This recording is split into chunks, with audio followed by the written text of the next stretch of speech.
Olá, pessoal, bom dia! Tudo bem com vocês? Tô com bastante saudade, espero que vocês também. Vim aqui para falar sobre o Chuckball. A gente já conheceu um pouquinho dessa modalidade esportiva lá na escola, não é verdade? Mas aqui a gente vai começar a entender um pouquinho melhor. Lá na escola eu treinei assim vocês rapidamente para a gente poder fazer um campeonato, né? Expliquei ali alguns passos do jogo, mas agora a gente vai começar a aprender sobre Chuckball um pouquinho mais a fundo. Para os que estavam na escola, né? A gente vai rever alguns conceitos, entender um pouquinho melhor as regras. Para os que não estavam na escola com a gente ano passado e ainda não conhecem esse esporte bacana, uma oportunidade, ok? Espero que vocês gostem bastante da aula e vamos aproveitar, tá bom? Então vamos entender um pouquinho o que é o Chuck. Então vamos entender sobre o Chuckball. O Chuckball nasceu nos pensamentos do Dr. Hermann Brand durante os anos de 1960. Então, o Dr. Hermann ele atendia muito paciente no seu consultório com lesões decorrentes ao esporte. A gente sabe que o esporte coletivo ele tem muito contato físico, né? E este contato gera lesão, né? Tanto pelo contato físico, como também o esporte de rendimento, ele é um esporte que ele exige muito do corpo do atleta, né? Então, é evidente que algumas lesões durante esse percurso vão ocorrer. E aí, esse doutor, ele começou a ficar chateado, porque ele falou assim, nossa, o esporte é tão bacana, né? Ele tem como característica desenvolver tantas coisas legais, né? Ele desenvolve capacidades motoras, ele desenvolve o senso de coletividade. Então o esporte ele tem tanta coisa boa. E por que ao mesmo tempo ele gera uma situação tão ruim que é a lesão? Isso não tá certo. Ele é um amante de esportes, né? E médico também ele falou, isso não é legal. Eu vou pensar num esporte que eu consiga diminuir este impacto. Então ele desenvolveu o Chuckball, né? Então ele pensou, quando ele desenvolveu o Chuckball, num esporte, primeiramente onde não houvesse contato físico, fosse um esporte coletivo, mas que não tivesse contato físico. E todas as habilidades que precisam ser desenvolvidas para o esporte, todos os fundamentos do esporte foram pensados fisiologicamente. Ele pensou em desenvolver o esporte, mas antes disso ele estudou o corpo humano para que o desenvolvimento dessas capacidades físicas, para que os fundamentos necessários para se praticar o Chuckball, ele tivesse a ver com a fisiologia humana. Então foi um esporte totalmente pensado para o lado corporal. E aí ele desenvolveu um esporte que, como eu falei para vocês, ele não precisa do contato físico e toda a logística dele está ligada com a fisiologia humana. Então, ele tentou fazer com que esse risco de traumas fossem diminuídos, fossem minimizados com a prática do Chuck. Aí eu ouvi aluno, né, quando eu estava explicando já o Chuckball na escola, eu ouvi aluno falar assim, professora, não tem contato físico, então não tem graça, esse esporte aí é sem graça, não é legal de praticar. Eu falei, não, gente, é legal sim. Eu vou mostrar para vocês que é legal. Aí levei uma turma para uma sala e coloquei uns vídeos da seleção brasileira de Chuckball jogando. E eles ficaram assim, uau! Eu falei, viu, gente, dá para ser legal mesmo não tendo contato físico. Dá para ser competitivo esse esporte, mesmo não tendo contato físico. E a gente viu lá no campeonato que é legal, né, pessoal? Eu particularmente gosto muito. E por estes motivos, né, pensando nessa fisiologia que o Dr. Hermann teve, pensando em toda essa fundamentação do esporte, ele foi fundado pela ONU, a ONU deu o título de Esporte da Paz. Então, o Chuckball ele também é conhecido como o Esporte da Paz. Por quê? Isso também. Além de todo o contexto, né, toda a história que envolve esse esporte, quem pratica o Chuckball, por exemplo, não pode ser grosseiro com o colega, com o adversário. Não pode xingar o árbitro. E aí, o Chuckball, ele criou a sua própria filosofia, né? Todo mundo que pratica o Chuckball tem que ser educado, gente. Olha que legal, né? Tem que ter respeito entre os praticantes durante o jogo. Essa é uma das regras fundamentais para que se possa praticar. Então, quem pratica, né, o chuckball, quem vem dessa filosofia, fala assim: se você não consegue ter respeito dentro de quadra, então você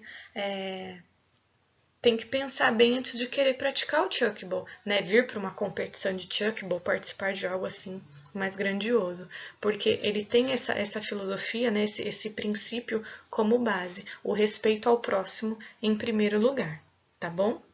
Agora, nos próximos slides, eu vou mostrar para vocês a quadra e todo o conjunto de regras, tá bom? Então, vamos lá. A gente sabe que na nossa escola a gente fez adaptação, né?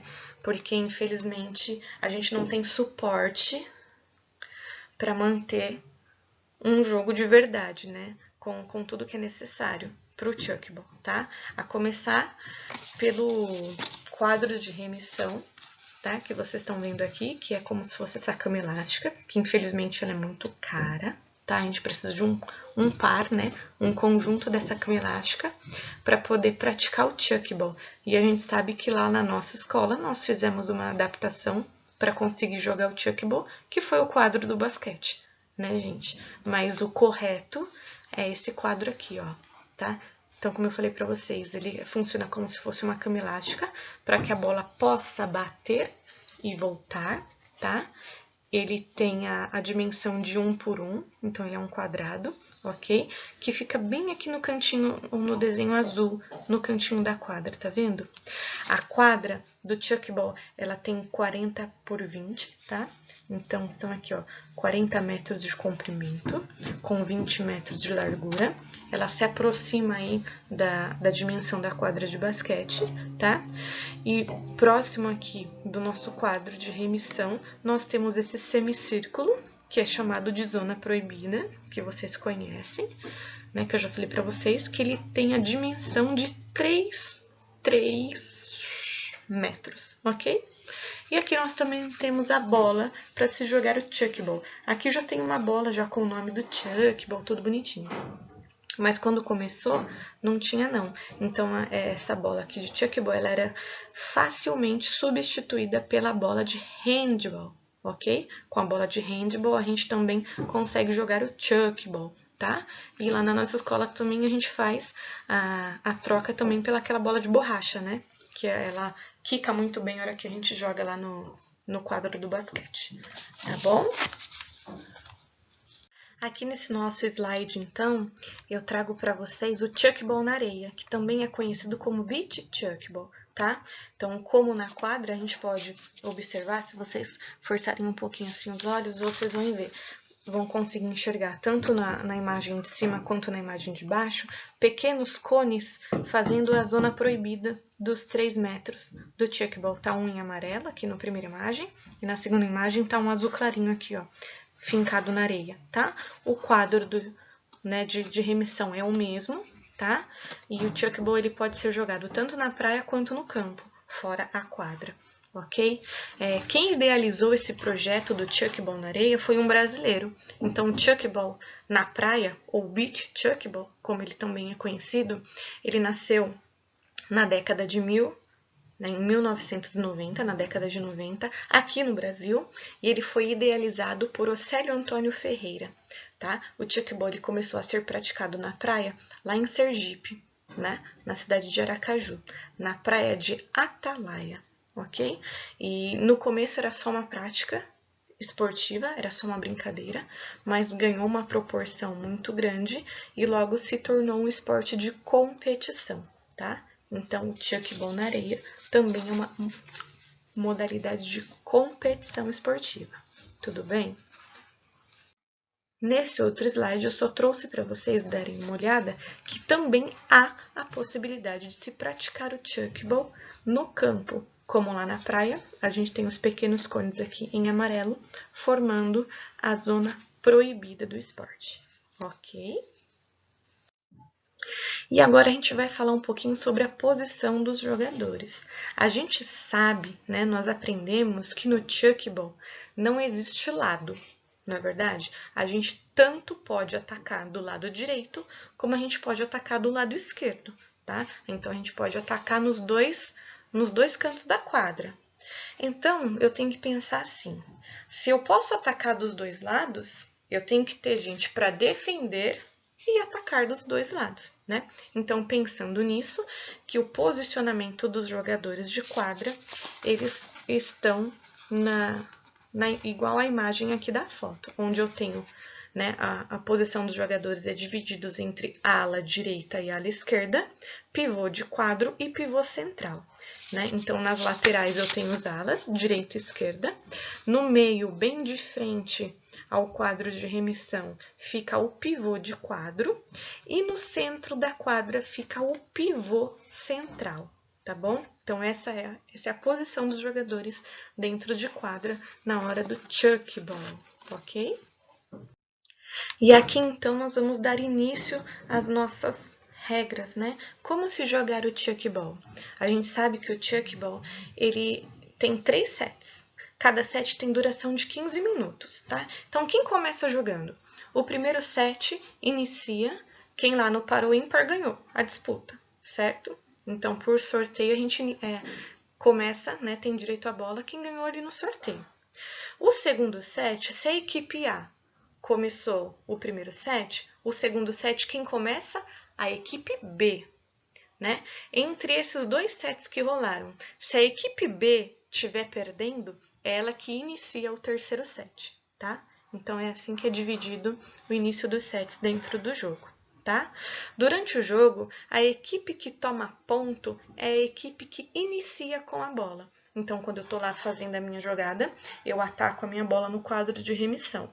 Se essa minha bola cai no chão, é ponto da minha equipe. Ok. Então, o direito de bola é da equipe adversária, tá bom? No reinício do jogo, né? Toda vez que acontece alguma coisa, eu preciso reiniciar o jogo. Esse reinício de jogo, ele começa lá na linha de fundo, do lado do quadro de remissão. O arremesso, ele pode ser feito em qualquer quadro de remissão, tá? Desde que a bola tenha ultrapassado o meio de campo. Então, sempre que eu faço um reinício de jogo, né? Com exceção à falta, tá, gente? Quando a bola ela quica no chão e eu faço ponto, o jogo se inicia logo ali, tá? Eu tô falando das bolas que saem para fora, ok? Então, uma bola saiu para fora, eu preciso reiniciar a minha partida, eu vou lá para a linha de fundo da quadra, ok? Então, nessa linha de fundo, eu preciso lançar a bola para que ela ultrapasse o meio de campo, o meio da quadra. A partir do momento que ela ultrapassa, eu posso lançar a bola para fazer o meu ponto lá no quadro de remissão. Agora, se eu pego a bola aqui no fundo de quadra, passo para o meu colega que está 1 metro na minha frente, esse meu colega já tira no quadro de remissão, tá errado, é falta, tá bom? Aqui no outro quadro, eu estou falando de algumas regras, né, do chuck ball em relação ao seu deslocamento no jogo. Então, eu sei que o meu jogador, ele só pode dar 3 passes com a bola. Ele deu 3 passos, ou ele ataca a bola no quadro de remissão, ou ele divide a bola com outro jogador, tá? Ele tem o direito de ficar com a bola na mão durante 3 segundos. Se ele ficar enrolando lá, namorando a bola, ai, que coisinha linda, amo você, não pode. Tem 3 segundos para poder decidir o que ele quer fazer. Então, o chuck ball, ele começa a ser competitivo porque ele se torna um jogo rápido, né? Ele tem que ser bem ligeiro, tá bom? 3 passos e depois arremessar no quadro ou fazer o passe. Ok, já falei. O jogo, ele é um jogo aéreo, então a bola ela não pode ser quicada no chão de forma alguma. Eu não posso fazer o meu deslocamento, esse deslocamento de 3 passos, igual no handball, por exemplo, que eu saio quicando a bola no chão. Bati a bola no chão, perdi o direito a ela, eu tenho que entregar para o meu adversário, tá bom? Enquanto uma equipe faz a jogada, os adversários não podem obstruir, roubar a bola e impedir o arremesso, mas sim se posicionar para o rebote, tal como no jogo de vôlei, o que elimina toda e qualquer forma de violência. Então, aqui que está o segredo do chuck ball. Quando eu tô com a posse de bola, o meu adversário não pode me atrapalhar de forma alguma. Se ele faz isso, é falta, ok? E a gente sabe que 3 faltas consecutivas, né? eu dou um ponto para o adversário, tá? Lembram disso?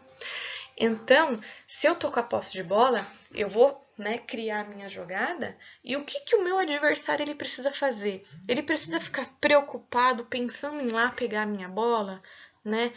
Eu preciso roubar a bola dela, eu preciso impedir que essa bola chegue. Não, ele não vai fazer isso, ele vai se preocupar com o rebote, tá? Por isso que nós não temos no jogo o contato físico, ele vai se preocupar com posse, né? O durante ele só fica ali administrando. Então ele não pode obstruir e impedir o caminho dessa bola durante o jogo, ok? Então, pessoal, aqui nesse outro slide a gente está falando sobre a pontuação. Eu sei que eu faço ponto quando eu arremesso a minha bola lá no quadro, a bola volta, meu adversário não consegue pegar e ela quica no chão. Ok, é meu ponto, né? Eu fiz o ponto da minha jogada. Mas existem situações que eu dou ponto para o adversário. E é isso que a gente tem que evitar no jogo, dar ponto de graça para o adversário, não é verdade? E que situações são essas? Em quais momentos do jogo eu dou ponto para o adversário? Então, lá no outro slide eu já falei para vocês, 3 faltas consecutivas eu dou um ponto para o adversário, né? Isso a gente já sabe. Agora, vamos ver outras situações. Quando eu arremesso a bola lá no quadro de remissão e essa bola vai fora da área de jogo, eu dou ponto para o meu adversário, ok? Quando eu faço uma finalização errada e essa bola cai dentro da minha zona proibida, eu dou ponto para o adversário, tá? Quando eu finalizo uma bola, eu jogo a bola lá no quadro de remissão e essa bola volta em cima do meu próprio corpo, ou seja, eu dou ponto para o adversário. Por quê? Primeiro que eu estou impedindo, eu estou dificultando a possibilidade do meu adversário conseguir ter a chance de pegar essa bola. E outra coisa é porque eu joguei errado, tá? Então, eu joguei errado é ponto do adversário, tá? E também eu dou ponto pro adversário quando eu erro o momento do meu arremesso. Então, existem formas, né, do meu adversário fazer um monte de pontos aí nas minhas costas, ok?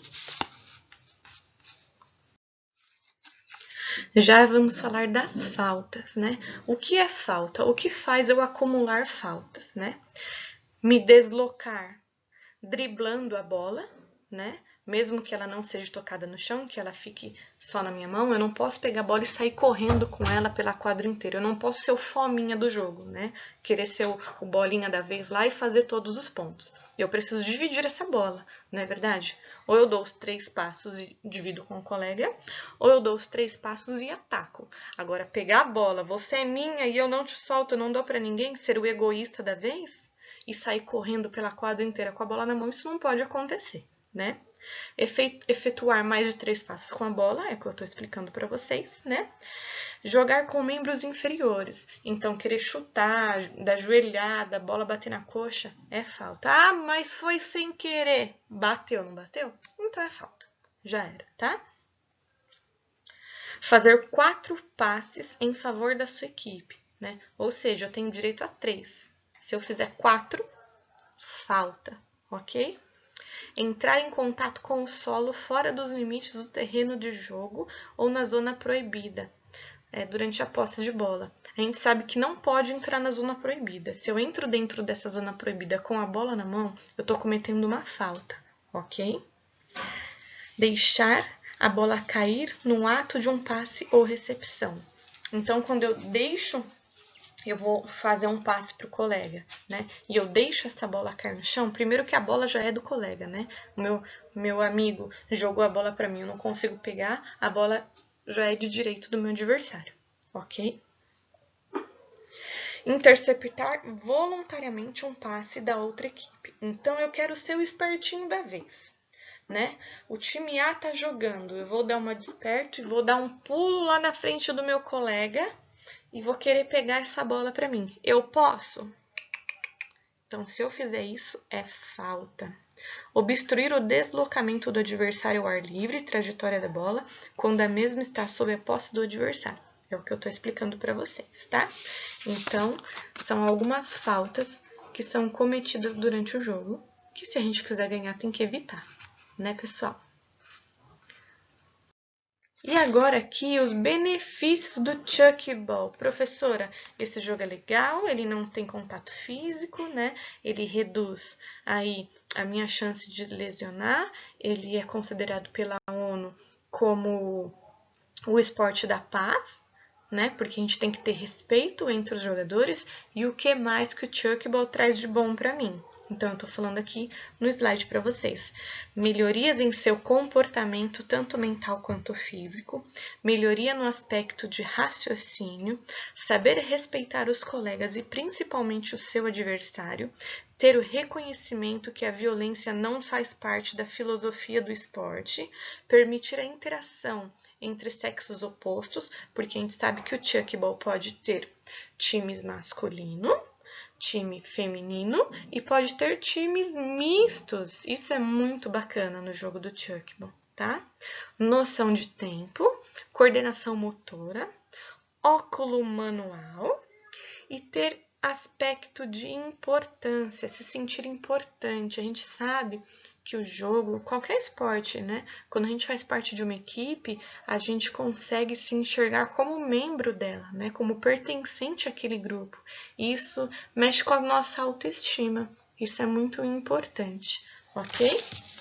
Os que já tiveram a oportunidade de conhecer o Chuckball, né? Jogou e pelos que vocês me contam, vocês gostaram bastante, não é verdade? Eu também super curto esse jogo, desde a primeira vez que eu vi e comecei a estudar para poder ensinar para vocês, e agora eu estou me aprofundando um pouquinho mais. A gente fica maravilhado com o jogo, né? Espero que vocês tenham gostado, que a aula tenha feito com que vocês consigam tirar todas as suas dúvidas e que tenha sido bem proveitosa para vocês quanto está sendo para mim. Estou com bastante saudade.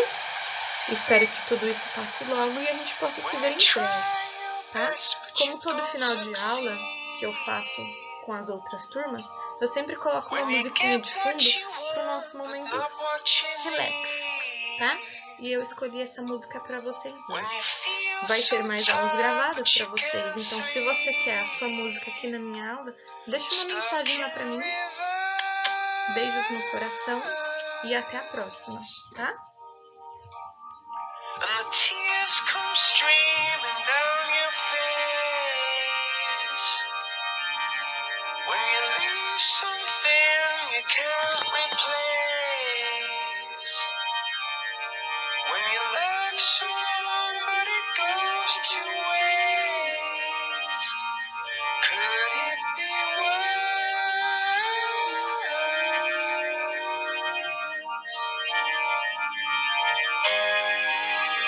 Lights will guide you home and ignite your bones, and I will try to fix you.